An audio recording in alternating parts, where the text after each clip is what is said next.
Hi hello శ్రావణ శుక్రవారం మూడో వారం అనమాట. 4ంటికి లేసాను, 5ంటికల్లా ఫ్రెష్ అప్ అయిపోయాను. నెక్స్ట్ కిచెన్లోకి వచ్చి ప్రసాదాలు అనేది ప్రిపేర్ చేయడం స్టార్ట్ చేశాను. నైట్ క్లీన్ చేసుకుని పెట్టుకున్న గిన్నెలన్నీ సర్దేసుకుంటున్నాను. నెక్స్ట్ ఇంట్లో కొన్ని గిన్నెలు ఉంటే కడిగేసుకుంటున్నాను. నాకు గిన్నెలు ఉంటే చాలా భయం, అందుకని చెప్పేసి నెక్స్ట్ బయటకు వచ్చి గుమ్మం ముందంతా నీట్గా క్లీన్ చేసేసుకుంటున్నాను. తులసేసి తడిబట్టేసేసుకుంటున్నాను. నెక్స్ట్ వచ్చేసి గడపకి పసుపు రాసేసి కుంకుమ బొట్లు పెట్టేసి నా కాళ్ళకి కూడా పసుపు రాసేసుకున్నాను. నెక్స్ట్ వచ్చి గడప మీద ముగ్గు అనేది వేస్తున్నాను అనమాట. ముగ్గు వేసేసి గుమ్మం ముందు కూడా ముగ్గు వేసి కలర్ కూడా వేసాను ముగ్గుకి. చాలా బాగా వచ్చింది నాకు ఈ ముగ్గు. ఫస్ట్ టైం వేయడం బెంగళూరులో.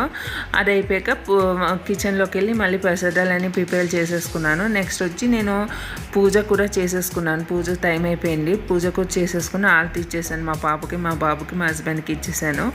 ఇది నా మూడో వారం శ్రావణ శుక్రవారం. మార్నింగే లెగ్స్ చేసుకున్నా, చాలా పీస్ఫుల్గా అనిపించింది. బాయ్.